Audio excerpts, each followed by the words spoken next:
So, welcome all of you once again. And it's really a big pleasure and a fortune for all of us that we have with us our very, very dear senior Brijmohan Bhai Sahab, all the way joining from Mount Abu. So, thank you so much, Bhai Sahab, for joining. And before I pass it on to you, and also ask you questions as you always like the format in that way, but I'll just introduce Bhai Sahab doesn't need any introduction, but just a few things about him because we need to know that he also has come from a very Lokik background as all of us. He basically is a chartered accountant, was a chartered accountant, I must say, by profession. And his spiritual journey began as a very young college graduate way back in 1953. He's crossed 90 now, he's 91 almost. And after having worked in the Fertilizer Corporation of India for almost 17 years, he then in 1973 dedicated himself fully to the spiritual service of humanity. Bhai Sahab, as we speak, is an additional Secretary General of the Brahma Kumaris, and he also wears quite a few other hats. That is, he's the director of the Jollywood studio, which is in Om Shanti Retreat Center. And he's also the chief spokesperson of the BKs. And I'm sure you'll enjoy the humor. Actually, before we started going live, we were speaking about the value, and he will be sharing all that humor with you all as well. So just be ready for that. He's also the secretary of Brahma Kumari's Educational Society, of the Raj Yoga Education and Research Foundation, which we call RERF, and the chairperson of Political Service Wing. He's also the principal advisor for the Om Shanti Retreat Center. And as always, I will, before I again pass it on to him, and before Sister Anu officially welcomes him with flowers, all the way from Anubhuti, the West Coast, I'll present the poem as always. So the poem for Bhai Sahab and the value of strictness is as follows. So today Bhai Sahab shall share his wisdom on strictness so that we flex our muscles with spiritual fitness, not letting Maya or weakness make us a pile of illness, because now I have found the Supreme, who is the ocean of wellness, teaching us the art of leading a life with full of correctness, with no scope for errors, but full of minute fineness. In this world, which is full of materialistic madness, where people are divided on the concept of like-mindedness, people are not like-mindedness, he, the Supreme, teaches us the lesson of oneness and liberates us from the jargon of me and mineness, so that we deal with each other with a lot of kindness and realize that in this perishable world, everything is actually nothingness. So with this, I would really welcome once again Brother Brijmohan Bhai Sahab. Thank you so much. And I would now request Sister Anu, who's joining this time from Anubhuti, West Coast, USA, to please welcome Bhai Sahab. Over to you. Thank you, Brother Manoj. And it's such a pleasure to welcome you, Brijmohan Bhai Sahab, from Anubhuti Retreat Center that's near San Francisco. I remember meeting you almost a decade ago, though. So on behalf of everyone, I'm bringing this beautiful flower orchid from Anubhuti Retreat Center, filled with all the love that upliftment this environment of this retreat center holds. So on behalf of everyone from Anubhuti Retreat Center, welcome, brother, to our program. Okay. And we are here. But are these real flowers? They are real flowers. They're real orchids. Yeah. Then I am getting the fragrance. Thank you, brother. Okay, so thank you, Sister Anu. And before we go ahead for the talk, a few housekeeping instructions. If you can please click on the interpretation icon in the bottom panel and select the language which you have to listen to in. It's Hindi, Tamil, Telugu, French, Spanish, and Portuguese this time. And also, yeah, before I pass it on to Brother Brijmohan Bhai Sahab, I was wondering that if you all have any questions, because this is really not a value in one way. That's what we were discussing. Strictness comes as a very harsh and a very authoritative word. And when we hear of it, we think of it as, I'm sorry, we had some double echoing coming. So yeah, so we were not really thinking of how to put this as a value. We have covered punctuality and discipline in the past. So yeah, okay. Yes, sure. So actually, no, but he will start his talk when he comes. It's all Okay. good. It's not really echoing. We are No. not. It was just, I'm so sorry for this interruption. It was Sister Ranjan from Dallas, Texas. She was saying that I want to welcome him. So she's gone to get flowers. So once she's there, we can ask her to do, if that is okay, Bhai Sir, because it will, yeah. Sister Ranjan, maybe you can just sing. Just come, please, because you want to sing. Om Shanti, Om Shanti, everyone, Shanti, Vaidi, welcome, Brother Manoj. Dr. Manoj is in Dallas, and we are having a retreat today and tomorrow. So I welcome you, especially to Dallas, and please accept our flowers from Dallas. Thank you. Thank you. Okay. So thank you. We are going to watch also. Okay, Benji. So Bhai Sahib, you are being watched live in the center as well, and at the retreat center, Tapasya Dham. That's our next plan. We have one by to our place. Can I start with some not very strict observations? Mm-hmm. The first one is that I am a chartered accountant of 1956, but a chartered accountant remains a chartered accountant till his last breath. There is no past tense for chartered accountant that this person was chartered accountant. Number two, my primary responsibility in Madhuban is the head of finance and accounts department of the Yajna. And it is the largest department in its own way, because more than 5,000 branches, their accounts are kept, and our accounting system, as you know, Brahma Kumaris accounting system is not a worldly accounting system. So we have a large number of sisters who do not know accounts and keep accounts. So this is the observation number two. And there was a third one also. Brother spoke a very nice poem. He prepared a very nice poem, but the word strictness was missing in it. That's the subject of today's talk. Anyhow, now let us start.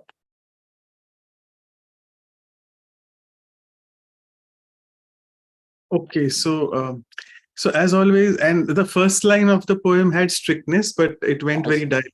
Okay, so at the moment, so do you want to start by telling us, Bhai Sahib, that this value actually doesn't seem like a value, because many people, when we were putting up the flyer also, they said, this doesn't look like a value. It's a very strong word. So do you want to elaborate on this strictness in a very different way from your perspective?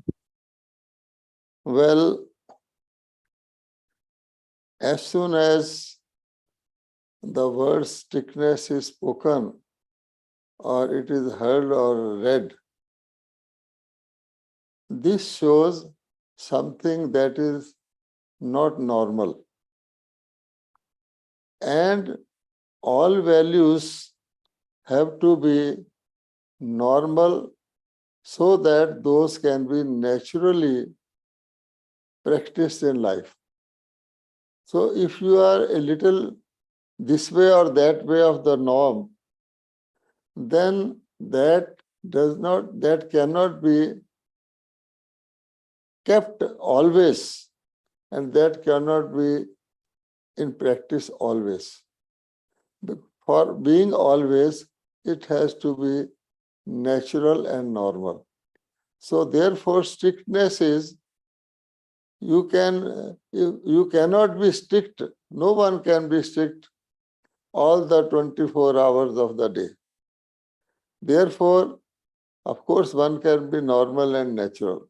So in that sense, this value has to be thoroughly understood if we have to bring it in the category of values, strictness. What we are saying actually is regularity, order, punctuality, system. So all those things are strictly observed. Say in nature, all natural laws strictly apply. The law of karma strictly applies. The sun rises strictly at a particular time. You can have data of sunrise for the next 100 years. But this is not strictness. This is order. This is perfection. For instance, the deities, our future status, the deities had perfect life. They saw only what was to be seen, not more nor less. They listened or heard only what has to be heard, not more or less. So everything of theirs is perfect. We say if we define the golden aged life, it will be like this, that everything happens at the right time, at the right place, in the right manner. But we cannot use the word strictness for that. It is orderliness. It is perfection.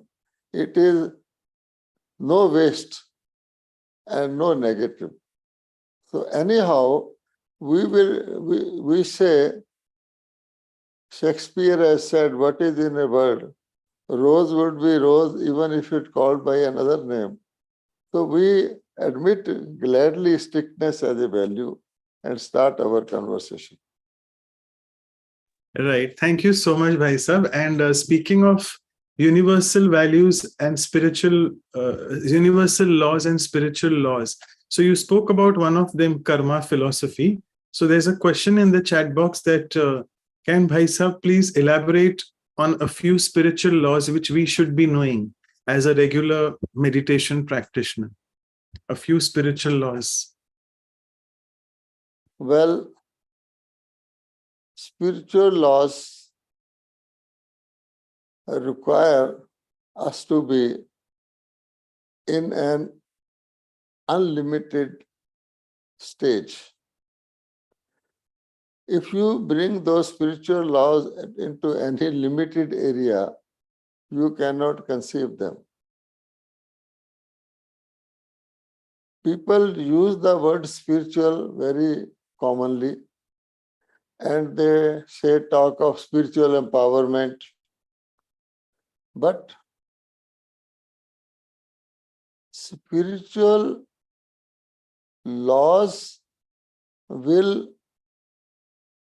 give us spiritual empowerment, but who is going to tell those laws? And who is going to spiritually empower us if we do not know elementary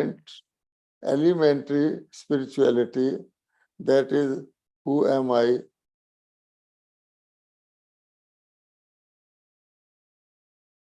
What is my track in this universe?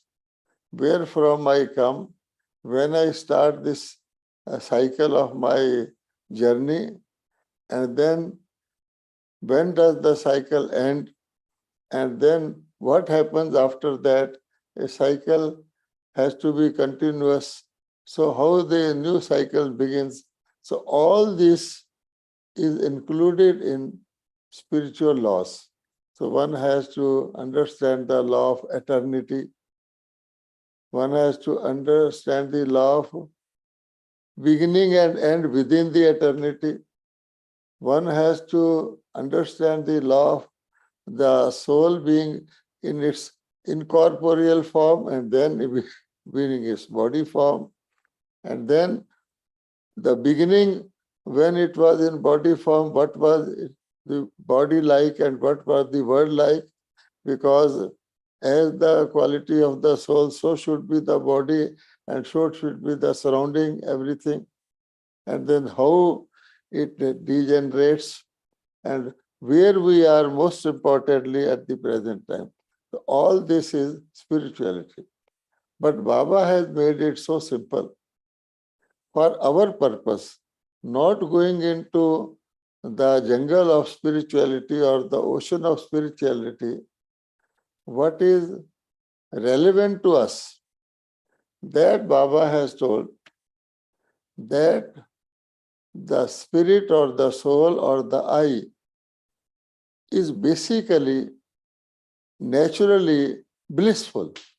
This is the starting point, that I am by nature blissful. Now,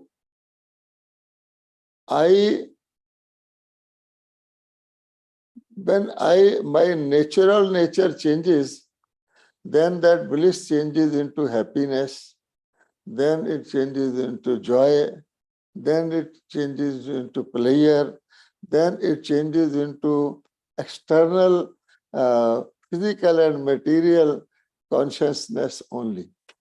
So all these things, Baba says, I have summed up the spiritual lives. You are blissful, and if you want to become blissful again, always blissful, then you have to understand the formula that bliss has to be shared. Bliss you have to give out, and that will keep your bliss and enhance your bliss. This, in essence, is the formula. For that, Baba says, you have to be always giving. You will have to be always positive. That's all. Okay, so speaking of laws, at Brahma Kumaris, quite a few times we hear these two words, which is very closely related to strictness. That is having a balance between love and law. So law is again the lawful word, which means you have to be strict. So can you please explain with examples how to maintain this balance of being loveful yet lawful, so that things don't go out of control? You see, in the worldly sense, as we observe in the world, if you are to be loved, then you have to be not to be lawful. One has to choose. Do you want to be respected or do you want to be loved? Because if you want to be respected, then you have to be lawful, distant. But if you want to be loved, then you have to be little not using the law. What I mean to say is, familiarity breeds contempt. A person of status who is loveful with others, he will get lot of love, he will get lot of liking, but then he cannot in any way use any lawful command or lawful suggestion. They will not like it. So therefore, it has to be a balance. Now this love and law balance, earlier we used to say in Gyan, respect the elders, love the juniors. That was the system. Respect the elders, love the juniors.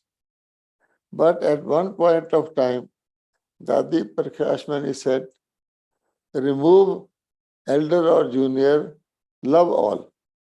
So that, she said, will work better. Okay. Now these two words, love and all, How should we apply? It is very important. I should apply the law to myself and love to others, which means to say, I have to be disciplined, orderly, punctual, regular, exemplary. So that is law. And law I should apply to myself. And arising out of that law, whatever love I give will be naturally full of love. So therefore, take the example of Mateshwari. Now Mateshwari ji always smiled. She was, but she was very much respected. Even if two people are talking in normal, with normal sound, and Mateshwari ji passes from behind, they will start speaking slow. Oh, Mama has gone. So that was the influence. I will feel the law, which means maryadas, which means the normal and natural disciplines, which can always be followed, and those have to be easy. Anything that has to be always followed has to be easy and natural. That is we call easy Gyan. Gyan is a very, everything of Gyan is a law. And easy yoga.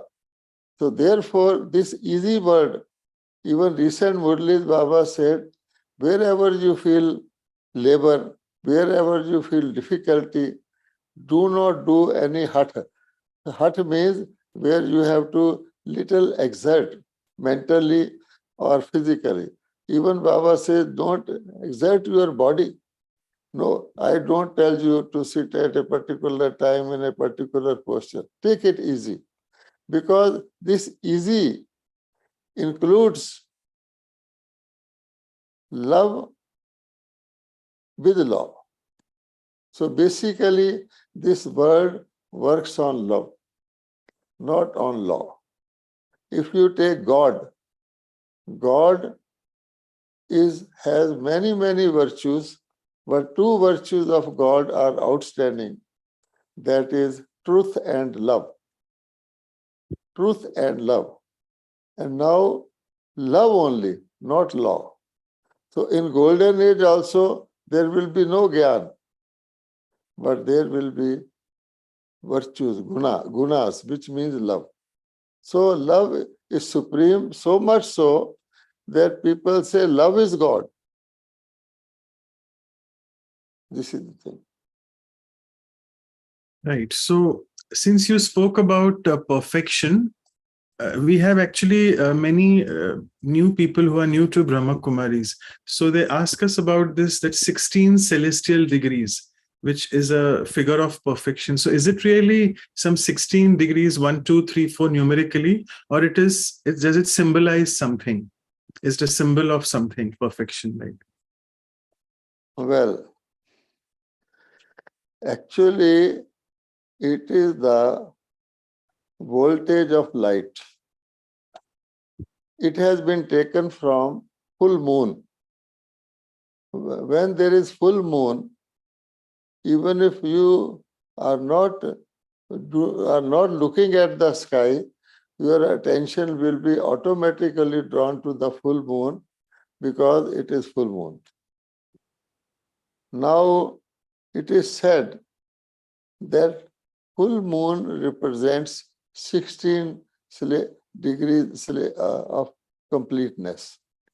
So therefore, from that they have taken 16 celestial qualities.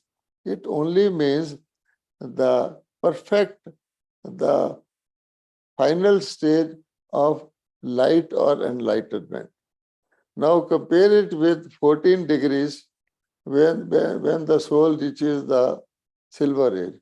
So moon will again be full moon, but the shine will be little less, not noticeable. So that is why it is said, so there are not 1, 2, 3, 4. It means all qualities. You can multiply those 16 into 32, 64, or bring them down to 12 or 10. It doesn't matter. It is not to be calculated. It is like rays of the sun. Now, sun when fully shines and there is a complete clear weather, then the same amount of rays of the sun gives you more heat. And when there is some clouds in between or something, or sun is waning in the evening time, then the sun is still sending the rays, but the heat has become less.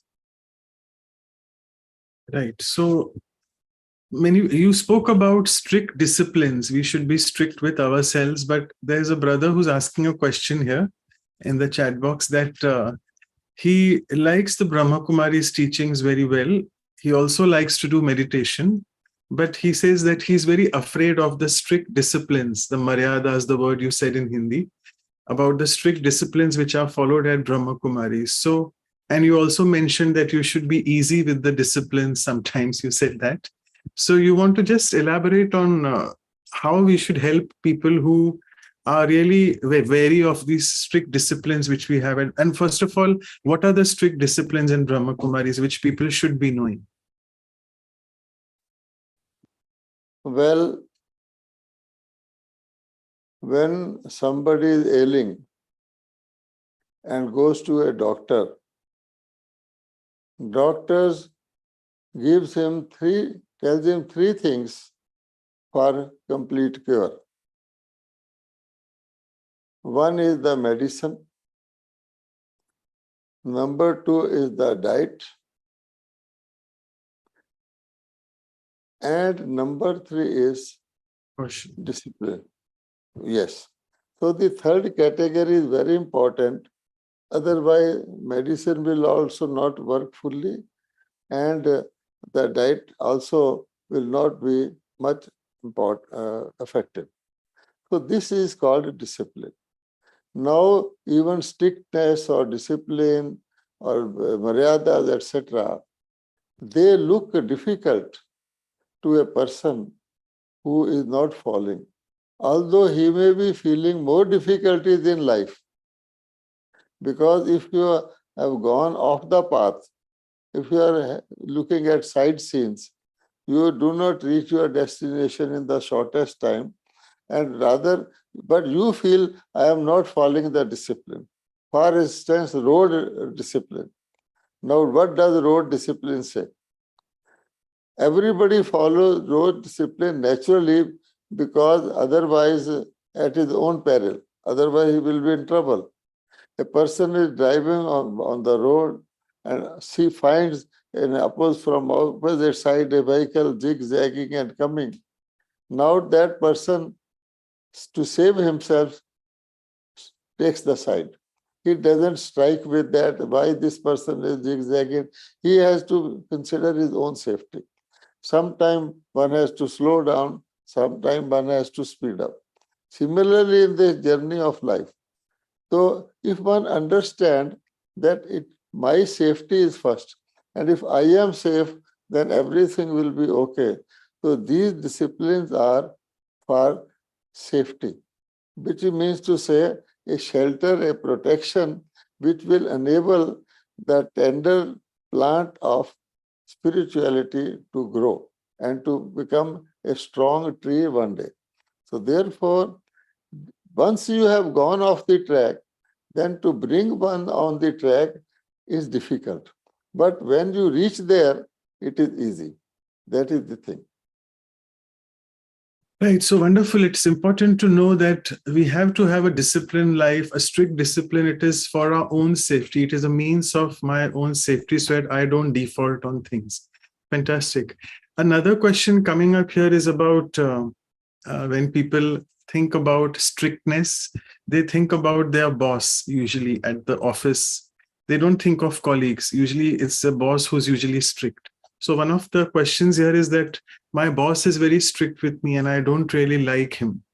He orders all the time. Those words you said, Bhaisa, when you started, that orderly, authoritarian. So how do I deal with strict personalities? And it is like day in and day out. It's not that because I have to live the entire life working in that job, I can't leave the job. So how do I deal with strictness of a boss without being disturbed? Well, it is me versus the situation. Now, this boss is one example. Even when one's mind is not in control, it is wavering, it is thinking of something else when I have to think of something. It takes me a lot of effort and concentration or a compulsion to concentrate my mind. You know, the mind gets concentrated only under two conditions. One is mind's liking and other is compulsion.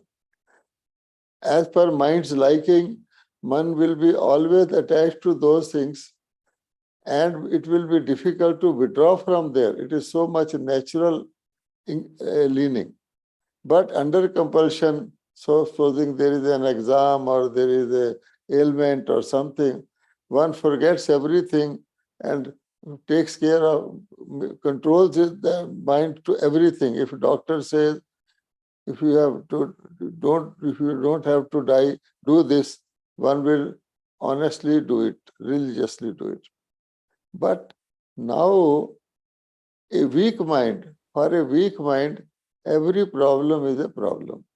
And a boss, a difficult boss, is much of a problem.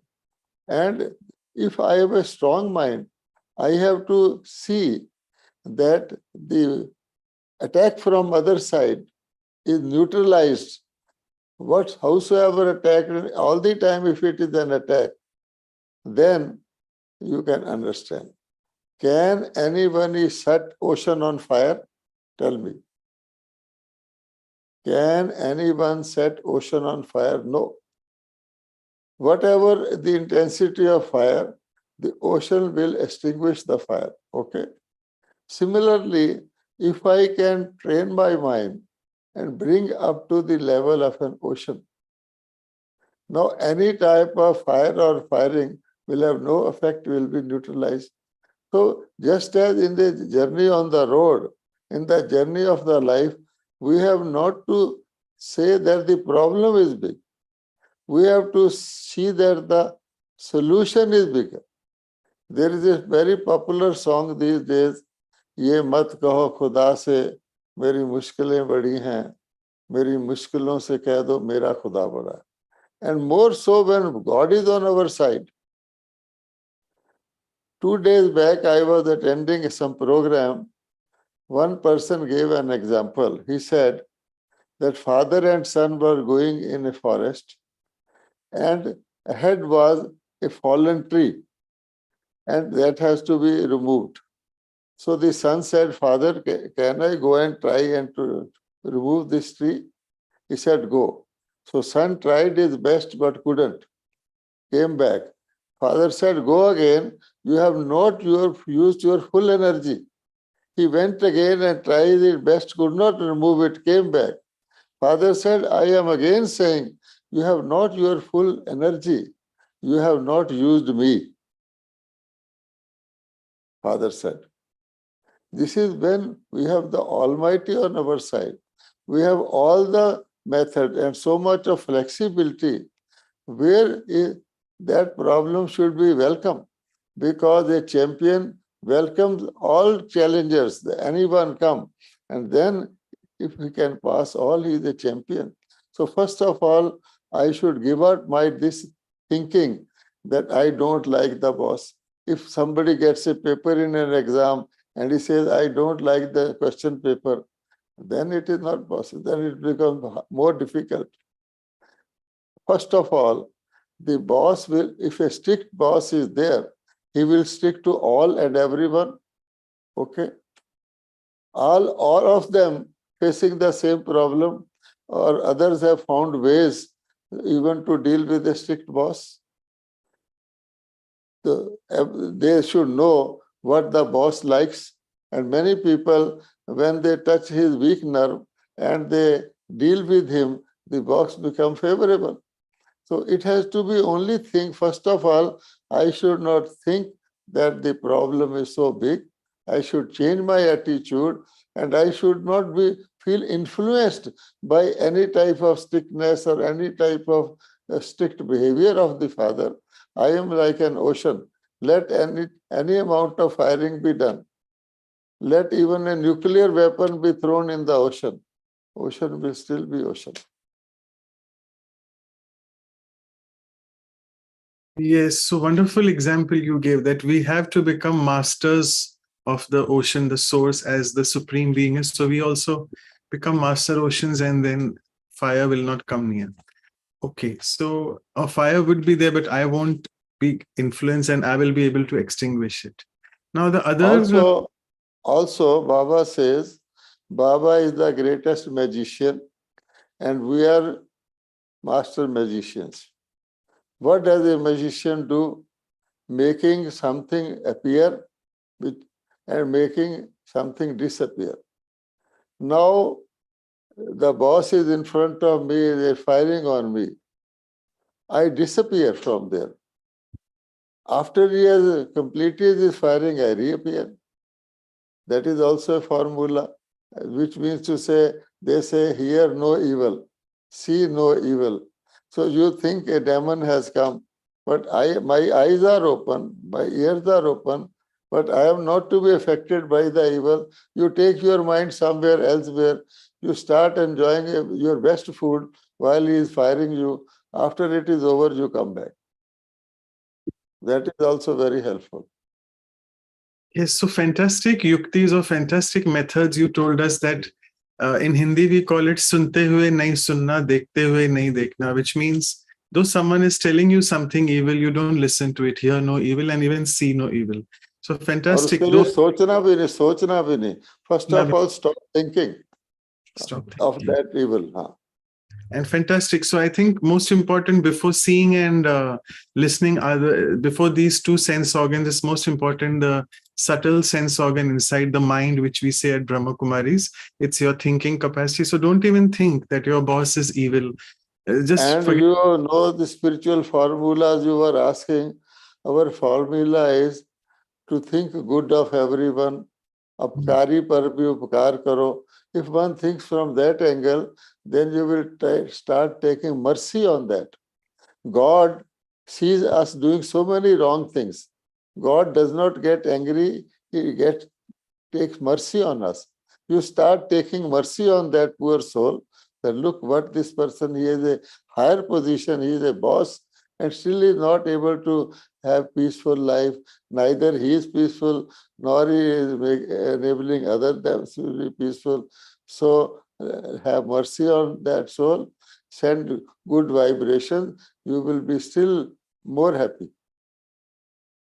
Yes, so just to translate what Bhai Sahib said, a beautiful spiritual teaching at Brahma Kumaris we have. Since we have a big English audience here also, Bhai Sahib, I'm just translating what you said. So upkar and apkar. So we need to really be merciful and benevolent even towards others who are doing wrongs to us. So that's what he's saying. So fantastic way to deal with such situations. Now we come on to another a very concept closely related to strictness is stubbornness. So I'll give you an example. Like many people say that people who are strict are also stubborn. In Hindi, we call them ziddi, zid.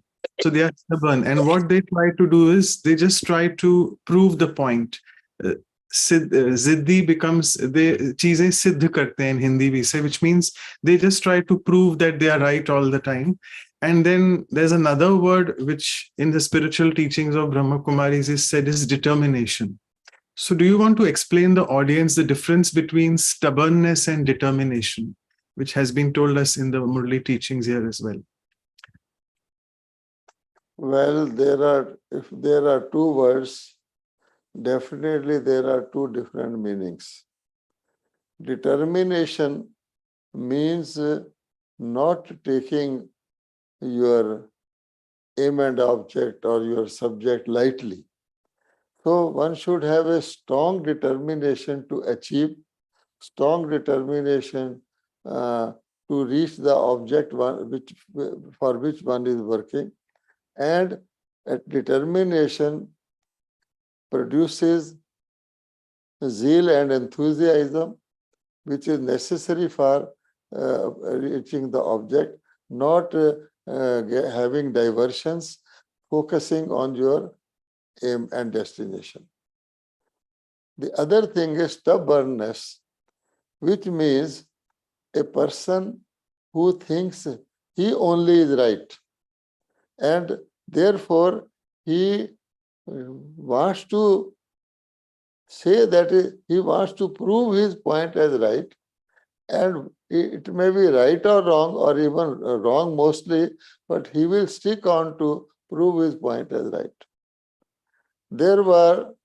A person had bet that milk is black. He put a bet on that milk is not white but black. Some friend asked him, how will you prove? Everybody will say milk is white. He said, when I will keep on saying it is black, then, and I will not accept it is white, then who can win me? So like that, therefore, such people, because it's a singular voice, it is a wrong voice. So slowly and slowly, when they are surrounded by many people who say, no, what you are saying is wrong. This inflexibility or stubbornness leads to ego. And ego hurts. Where there is ego, one will feel hurt. People will go on telling that this is wrong, and still the person says, I am right. So internally, he will be hurt because he is losing respect. He is losing acceptability. So therefore, stubbornness is a way of certain people to prove their point, but there are different points of view. And while on point, I may say, you see anything in the world, 6 or 8 people see it from different points of view. They will see it differently. Even if you photograph it, it will be different angles. But there is one thing which you may have any points of view, but will be the same, and that is a point. If you look at a point, all of us, we will all say it is a point, because point has no length, breadth, height, dimension, and a soul is a sentient point of light. So if we remain in the state of soul consciousness, God is also a point. Brahma finished is also a point.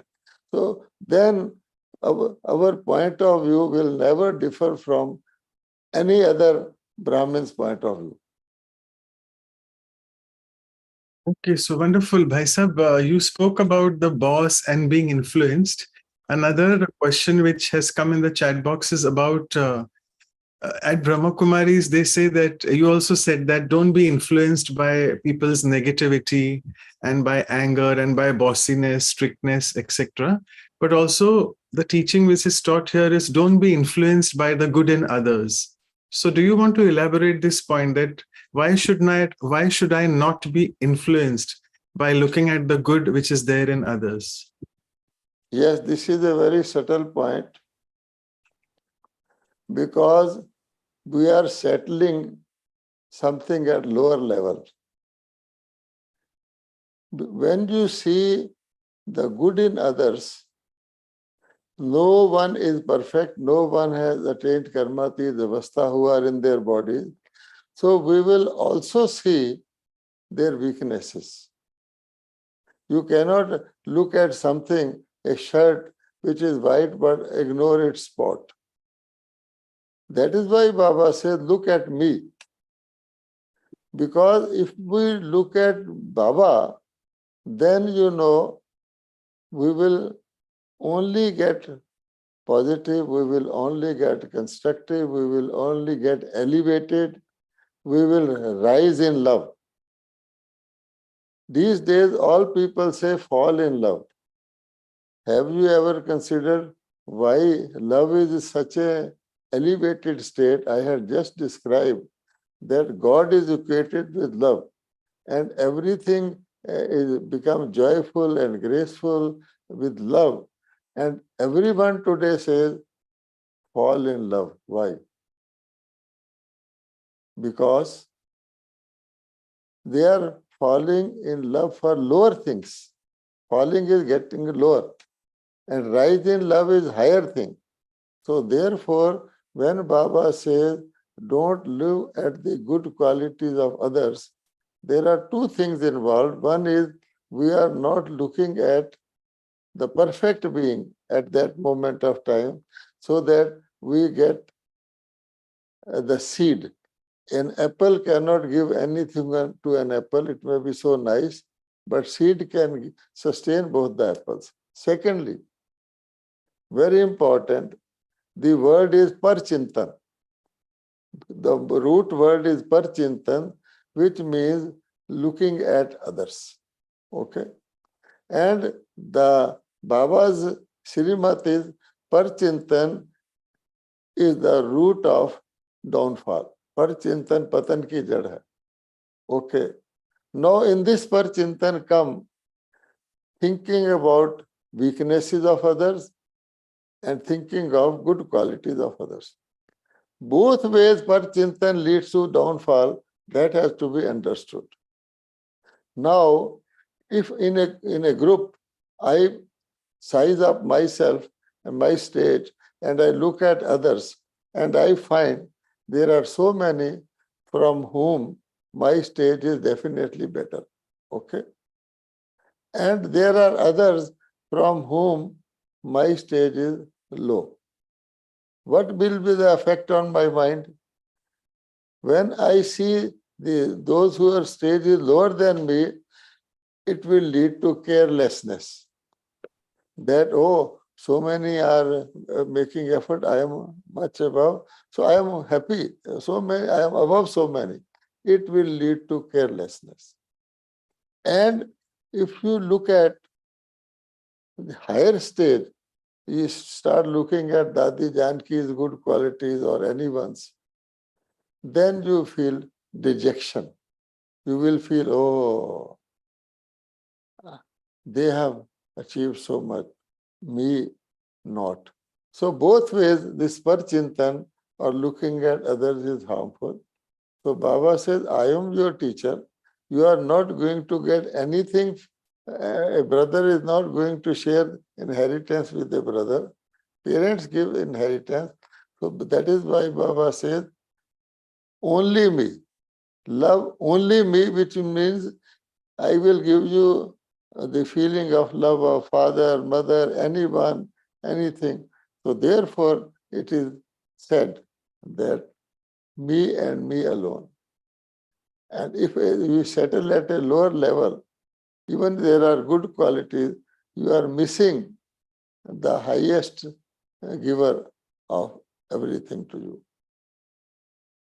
Yes, so wonderful, Bhai Sahib, and it's really a beautiful flow because I was just wanting to ask you the next question, and you just spoke about that carelessness. So when we speak of being strict with us, I mean, having a strict discipline, particularly in the Brahma Kumaris, a challenging thing which all the Brahmins feel is the early morning meditation that we call Amrit Vela in Hindi, early morning in English. So quite a few questions come, and these are the two things which you already said. One word is carelessness and the other is laziness. So I think in this today's topic of covering strictness, I think we should be strict in our disciplines. We should not be lazy. We should not be careless. All of us know that very well. But you give a lot of beautiful examples of the snake and everything. If you can just tell the audience that how do I really make my this early morning meditation routine as a part of as a natural part of my life so that I am away from carelessness and laziness? Can you please explain them us in detail? Yes. You see, Baba has deliberately, intentionally, in our interest, kept Amrit Vela, the morning hours, as the most important and rewarding time for all weekends, intentionally. Because, say, all people come to the center, all people want to take Gyan, some have good intentions, some have evil eye, etc., etc. So the teacher understands, and after 1 or 2 days, wants to get rid of that person who is not having good intentions. The teacher says, okay, tomorrow you come at Amrit Vela, we have the first session at that time. Most probably he will not appear. And he will also think that, again, they will ask me to come to Amrit Vela, better I leave this. This is one filtering. Similarly, Baba says, all through the day, you have to make some sort of effort or the other. But here is, for my children, I am God Almighty is for all the souls in the world. But for my children, I have kept a special time. Even a judge or a busy person or a politician is busy, very busy all the day. But for his family, he keeps some time. Okay, at breakfast time we'll be together and so on. So Baba said, for my children, exclusively, I have kept a separate special time. And देखो क्या हुआ भाई ओ भाई ये बंद हो गया था हाँ हो गया ठीक so Baba says, just as a guest arrives and the host has to take care of everything, guest has not to bother, to just come at Amrit Vela to me. I will automatically check everything. We are all instruments, in fact, musical instruments of Baba. The strings, etc., will be tied, everything will be put in proper shape for the whole day. But the only thing is you have to come. If we keep that in mind, that in little time of confluence, we are going to get our status for next 2,500 years, a very high status in the golden age. How valuable it is. Can't I do a little this where I have to do nothing? I have just to receive the powers and love. Thirdly, when a person is on night duty, a person has to catch a plane at night or something at night, or he becomes sick at night, or is on night duty, doesn't one rise even before time and reaches the airport, prepares himself much in advance? And also, supposing a cobra appears under your bed and starts hissing, and you say, I am lazy, I want to sleep, it doesn't matter, will you be able to sleep? So you can create situations for yourself to start with.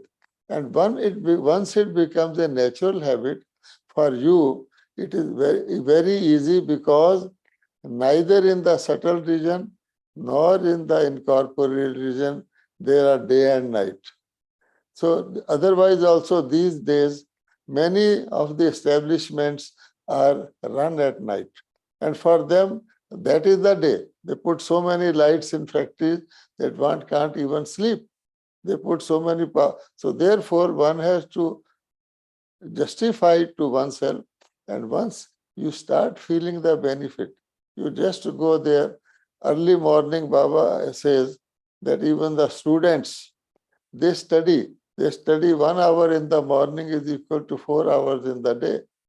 The devotees go to the temples. Even the scientists start thinking of some inventions in the morning hours. So it is called Amrit Vela, just as Sangam Yuga is the morning of the whole cycle.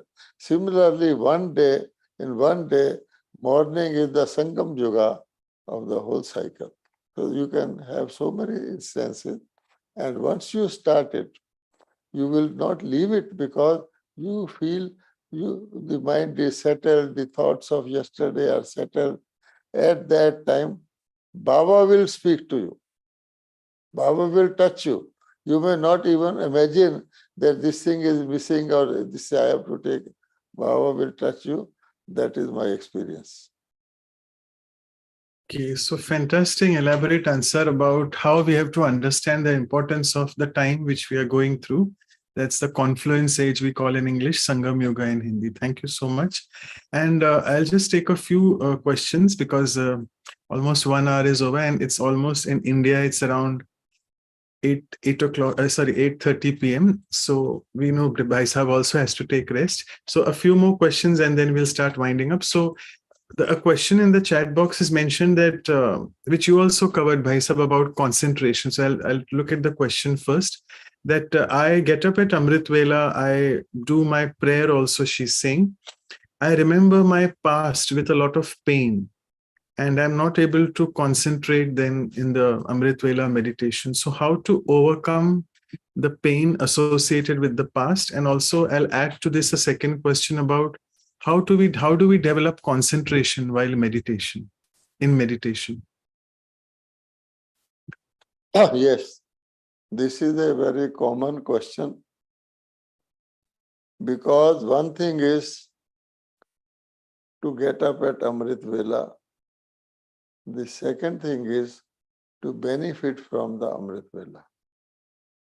First of all, the soul is not actually affected by your lying or sitting or standing or going to another room. It is body consciousness which makes some people think when they wake up at Amrit Vela that let me keep on lying in the bed. After all, God says you can do meditation in any posture. The result will be you will go to sleep and you will wake up only after Amrit Vela is over. And then you will become very active normally.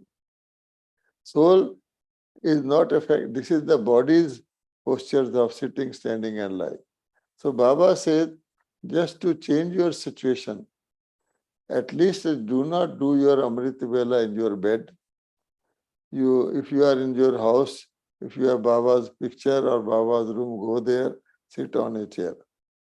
Number two, now what to do at Amrit Vela? So the questioner is very right that most people start thinking of their past life events, etc., etc., and half the Amrit Vela is lost. Then they suddenly consciousness shakes. Oh, you are supposed to meditate, and then also you start with meditation, but your mind takes you somewhere else. Sometime to sleep and sometime to your past life. Now Baba says, whatever is past is past. So always people say in the word also, let bygone be bygone. There is no use crying over spilt milk. And moreover, time moves forwards. Time does not move backwards. Our eyes are also set forwards.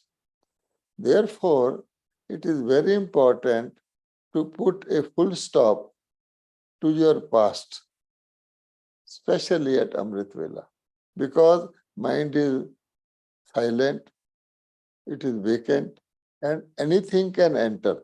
During the day, this problem does not come because you are engaged in some activity. So Baba says, put a dot. So one has to put 3 dots while sitting at Amrit Vela. First is, I the soul, I am a dot. Baba is Supreme Soul, is also a sentient point of light. And drama is also a dot. Whatever has happened, has happened. In English language also, when you complete a sentence, you put a full stop. So we put a full stop because I should see what for I am sitting. I am sitting for something else, not for remembering my past history. Now Baba says, because the mind has gone out of control, it is very fickle. So we have to concentrate. This concentration does not come easily, and especially concentration in Paramdham on Supreme Soul is on a point, and of a point is the final thing. So it will come momentarily, but it can be increased slowly. But the Baba says that I will consider everything as yoga. Even if I say I did not have good yoga today, Baba will add it into our account of yoga.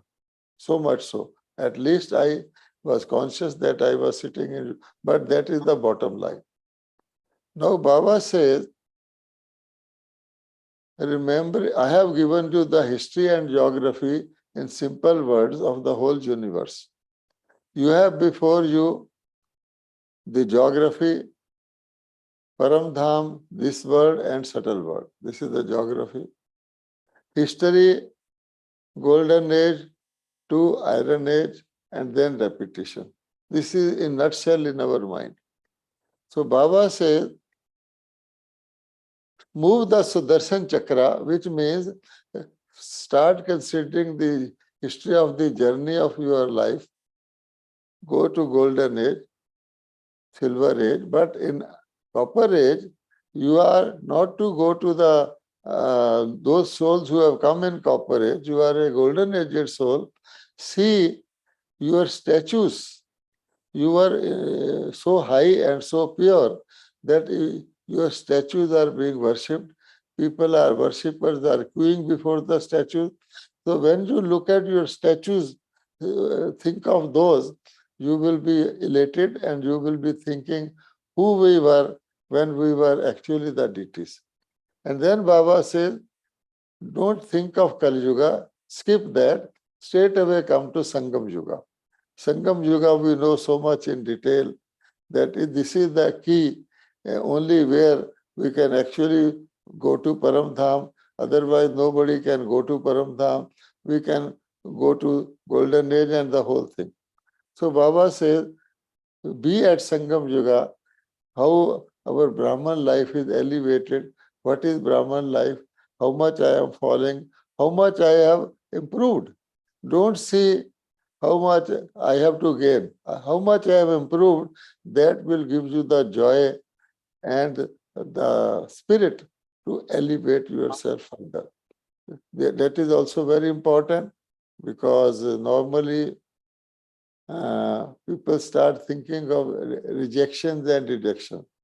And then Baba says, remember me in subtle world.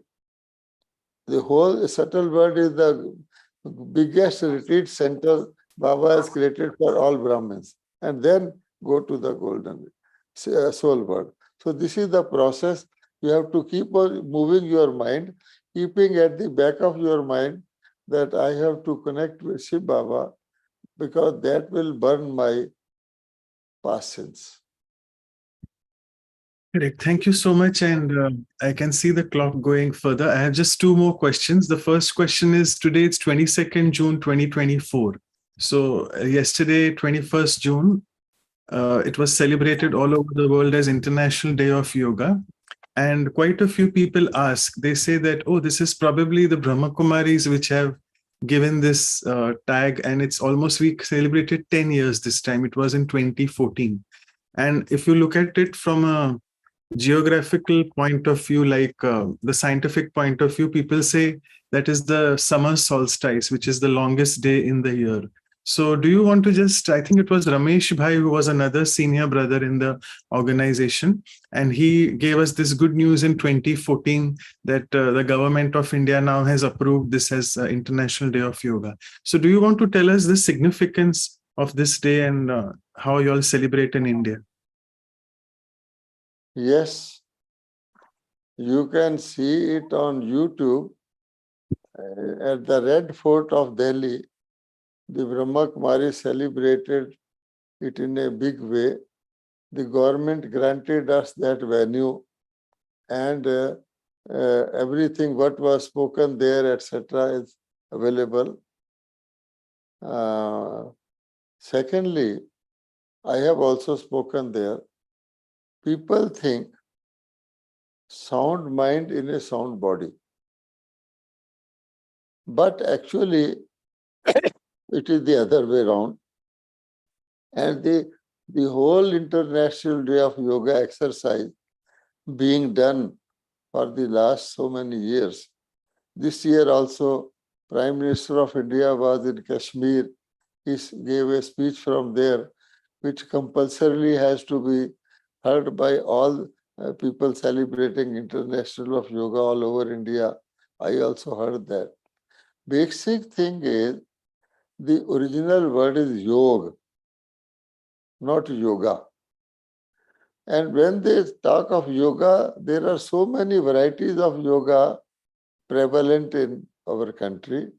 And as a compromise, the government has included so many, and Brahma Kumaris yoga also in the category of dhyan, that is mental yoga. So we want to say, when you are mentally thinking something, you are watching something, you are interested, do you think of how your body is behaving? You may shuffle your legs, you may change your posture naturally, but your mind is concentrated on what you are thinking or seeing. Similarly, everything adjusts to the mind. Here, they are all having physical postures. Tell me, anybody doing physical postures, is he remembering God Almighty? Yoga is the loveful communion of the soul with the Supreme Soul through mind. And mind has to function. It doesn't matter. Now, the type of yoga we are propagating, old people cannot do, sick people cannot do, people who are weak cannot do, but it means we are excluding majority of people. So actually, Brahma Kumaris, in all such celebrations, tell people about this, make people experience this, because that yoga is only taught by God, that how to connect with me and get your spiritual power. Otherwise, all yogas, human yogas, are only for the body. Body itself is perishable. If somebody reads Gita, where God says, the yoga I taught has been lost, the word used is avinashi, imperishable, eternal yoga, and that can only be of the soul with the Supreme Soul. Yes, fantastic. And last question is about, we chose this value of strictness on 22nd because day after tomorrow it's 24th June, and you spoke about that word Mateshwari. So I would like to say that we lovingly used to call Mama, we used to call Jagdamba Saraswati, that was her name. She was the first administrative head of the Brahma Kumaris right at the beginning. Founder father was Brahma Baba, and he sort of appointed her to be that caretaker for everything, and she was the first administrative head. So in 1965 she left the body, so it's almost 59 years now. Next year we'll be celebrating 60 years of her ascension. So Bhai Sahab, you really spent a lot of time with her, and she was really an embodiment of being loveful and lawful at the same time. She was strict indeed, but also very loveful. And therefore, the strictness wasn't reflected in the way she loved so much, but also she was disciplined that way. So do you want to share one quick experience and also in her memorial, share something about her related to strictness and lawfulness? Thank you. Yes. Mateshwari ji or Mama gained perfection in the shortest time. And her life can be taken as an example that how practical life naturally influences everything. There is one thing is called to understand, second thing is to remember, and third is to become the form of that. Understanding soul is one thing, keeping the soul in remembrance is another thing, and becoming a soul is the third thing. Now what Mateshwari did, just watch. She was one of these Brahma Kumaris. Of course, most effort making and senior most of all Brahma Kumaris. Up to the day Baba said, you have to be the mother of the yajna. Can you imagine that up to yesterday she is one of the Brahma Kumaris, although the senior most, and today he has been made the mother of all the Brahma Kumaris and Kumars and everyone. So Mama, just as an actor performing excellent acting, perfect acting, she, the soul, undertook to be performing that role. And she started considering herself as the mother of the yajna, so much so that her colleagues of yesterday started calling her mother, her Lokik mother, who gave her birth, also called her mother. Brahma Baba also called her mother, and we felt that she was actually acting as a mother. So much so that in very short time, her physical body features also changed. Although she was a Kumari of young age, she started looking like a mother. So this is the extent to which that Gyan and Yoga she imbibed. Her own slogan was, yes, Baba, and just now. So this is we have found in her. And so far as love and law are concerned, Mama followed all the maryadas of the yajna perfectly to excellence. And because of that, the love that she gave to the children included their the power to follow the maryadas of the yajna. Because wherever she went, whatever she spoke was like that. And she kept as an actor a very pleasant and very loving form till the end. She had terminal cancer. You can imagine how her body will be behaving. But up to the last day, she was the same Mama. Everybody felt the smile from her. A few days before, Baba had grapes grown in the Pandey Bhavan, got grapes distributed to the children from Mama's hand. 10 days before her leaving body, I had also the opportunity. She was going for a walk to the lake. I accompanied her. I had so many talks with her, but I never even sensed that her body has become such that 10 days after she is going to leave. That is why she is an example. She brought no money to the yajna. She was a Kumari and she became Gyaneshwari, worshipped as Saraswati, the goddess of wisdom. And then in the golden age, she becomes Rajeshwari, status of Lakshmi, the world, divine world ruler. You can imagine. So such was Mama.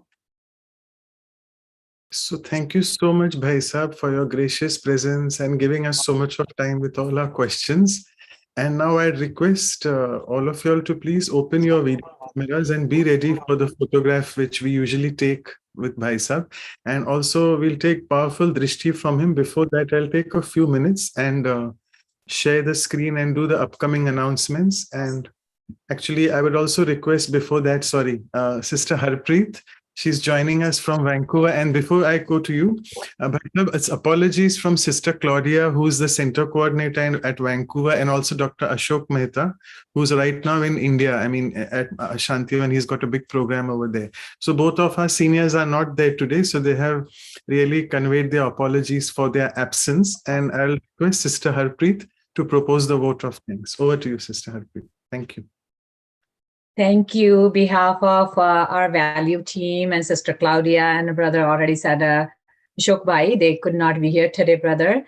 So behalf of all of us as the value team and all the participants from the globe, we would like to say heartily thank you, brother, for sharing your time, your wisdom, and the humor. We always love that part, as we always enjoy that, as how you make everything so lightly.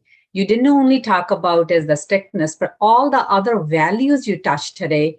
And I would humbly request each and every one of you to go back and listen again, not just listen, but implement the easiness brother has given us and all the wisdom. So thank you from all of us. Appreciate so much for your time and giving us that values, and we can apply that and become just like you and like Baba. Thank you so much. Appreciate it. Thanks to Baba for giving me this opportunity of meeting so many Brahmins of the family through this scientific medium.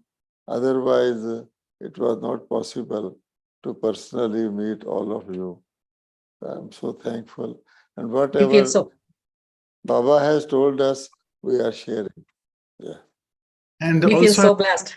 both of you, and also I would like to acknowledge here genuinely, it was Asha Didi who was supposed to cover the value of strictness. She was ready with that.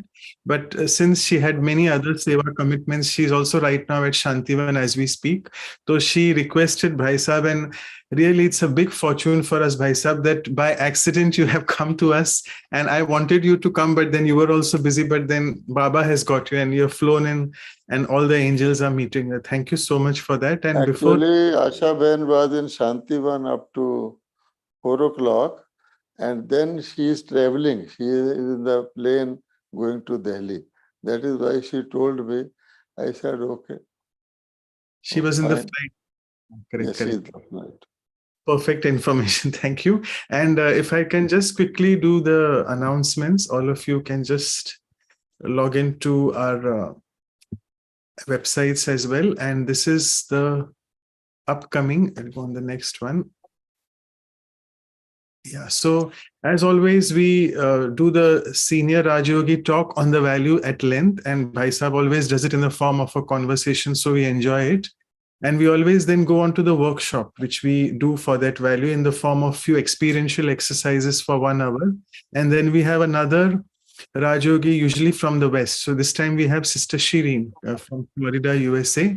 She'll be giving her insights on strictness. And as I forgot to actually mention, in Hindi, we call it Niyam Nishtita or Sakti. So Sakt is a very hard word. It literally means hard and being strict.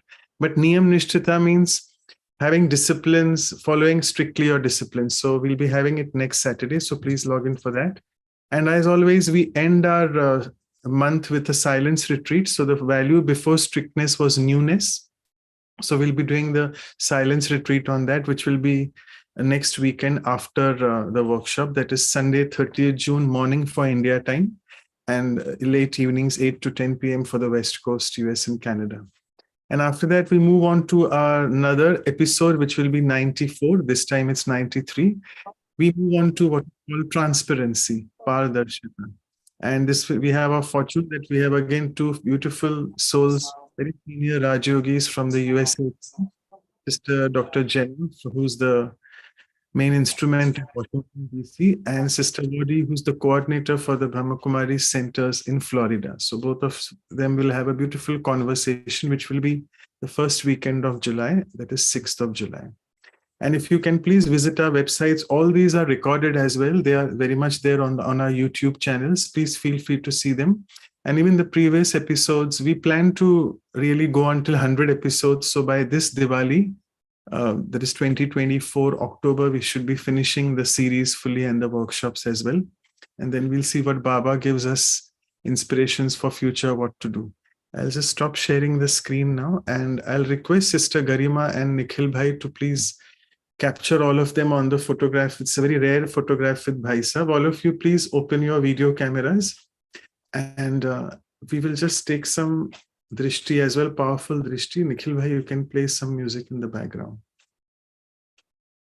And all of you are requested to be on the with the video on, so that you can take the powerful drishti from Bhai Sahib.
So thank you once again, Bhai Sahib, for your powerful drishti, for your divine words of wisdom, and for your gracious presence and time with us. Thank you once again.